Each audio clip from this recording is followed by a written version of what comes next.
क्या आपने कभी सोचा है कि वे साधु कौन हैं जो नग्न शरीर पर भस्म लगाकर हिमालय की कठोर ठंड में तपस्या करते हैं? कौन हैं ये नागा साधु जिनका शाही स्नान कुंभ मेले का सबसे बड़ा आकर्षण बन जाता है?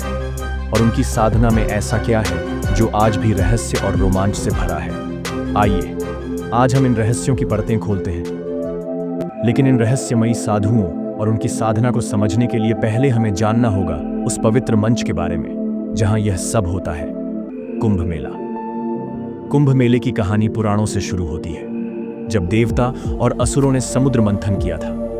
उस मंथन से अमृत कलश निकला और 4 जगहों पर अमृत की बूंदें गिरी: हरिद्वार, प्रयागराज, उज्जैन और नासिक। यही कारण है कि हर 12 साल में इन 4 पवित्र स्थलों पर कुंभ मेला आयोजित होता है। यह मेला सिर्फ एक धार्मिक आयोजन नहीं है, यह मानवता और आध्यात्मिकता का सबसे बड़ा संगम है। दुनिया भर से करोड़ों लोग यहां आकर गंगा, यमुना और सरस्वती के पवित्र संगम में डुबकी लगाते हैं। कुंभ मेले की इस भव्यता को समझने के बाद आइए चलते हैं उन साधुओं के संसार में जो इसे अपनी साधना का सबसे बड़ा मंच मानते हैं। नागा साधु। नागा साधु ये सिर्फ साधु नहीं बल्कि सनातन धर्म की एक प्राचीन परंपरा के रक्षक हैं।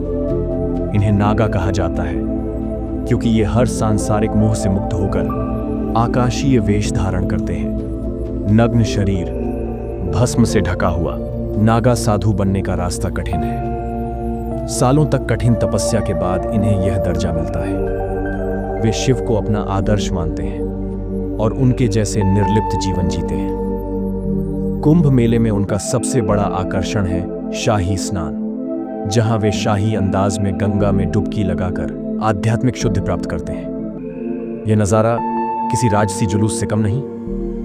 लेकिन नागा साधु अकेले नहीं हैं जो कुंभ मेले को रहस्यमय और अद्वितीय बनाते हैं। एक और पंथ है जो अपने गूढ़ और रहस्यमयी तरीकों के लिए जाना जाता है, अघोरी। अघोरी साधु, इनका नाम सुनते ही मन में एक अजीब सी उत्सुकता जागती है। ये साधु उन जगहों पर रहते हैं जिनसे आम लोग दूर भागते हैं, श्मशान घाट। अघोरी शिव के उस रूप की साधना करते हैं जो मृत्यु और पुनर्जन्म का प्रतीक है। उनके लिए श्मशान केवल अंत नहीं बल्कि एक नई शुरुआत का स्थान है। वे मानते हैं कि मोक्ष तभी संभव है जब आप हर डर, हर बंधन से मुक्त हो जाएं। उनकी साधना कठोर और अकल्पनीय होती है, लेकिन उनका संदेश स्पष्ट है। सच्ची मुक्ति केवल बाहरी चीजों को छोड़ने से नहीं बल्कि अपने भीतर झांकने से मिलती है। अब तक हमने कुंभ के इन रहस्यमयी साधुओं को समझा। अब जानते हैं 2025 के कुंभ मेले की कुछ अनोखी बातें और वायरल पलों के बारे में। इस बार का कुंभ मेला पहले से ज्यादा आधुनिक है, चाहे वह डिजिटल कवरेज हो, हाईटेक सिक्योरिटी या सोशल मीडिया पर वायरल होने वाले बाबा। इस साल सबसे ज्यादा चर्चा में रहे IIT बाबा, जिन्होंने आध्यात्मिकता और विज्ञान का संगम दिखाया, और मोनालिसा साध्वी, जिनकी साधना और करुणा ने सबका दिल जीत लिया। कुंभ मेला आज भले ही डिजिटल युग में प्रवेश कर चुका हो, लेकिन इसकी आत्मा वही है, आध्यात्मिकता और मानवता का संगम। और इस संगम की सबसे पवित्र जगह है त्रिवेणी संगम।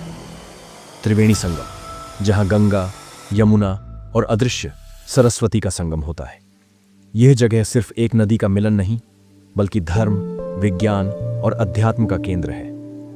गंगा को मोक्षदायिनी कहा गया है क्योंकि इसमें स्नान करने से पाप धुल जाते हैं और आत्मा को शांति मिलती है।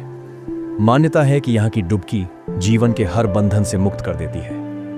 यह संगम वह जगह है जहां आत्मा को परमात्मा से मिलने का एहसास होता है, और यही कुंभ मेले का सबसे बड़ा संदेश है। नागा साधु, अघोरी, त्रिवेणी संगम, ये सब हमें एक ही बात सिखाते हैं कि आध्यात्मिकता और मानवता एक दूसरे से जुड़ी हुई है। कुंभ मेला सिर्फ एक आयोजन नहीं, यह आत्मा से परमात्मा तक की यात्रा है। तो अगली बार जब आप कुंभ मेले के बारे में सुने तो इसे केवल एक उत्सव नहीं बल्कि एक आध्यात्मिक अनुभव के रूप में याद करें। हर हर महादेव। अगर आपको यह वीडियो पसंद आई हो तो लाइक, शेयर और सब्सक्राइब करना ना भूलें। Join the journey of faith, unity and discovery. Kumbh Mela इंतजार कर रहा है।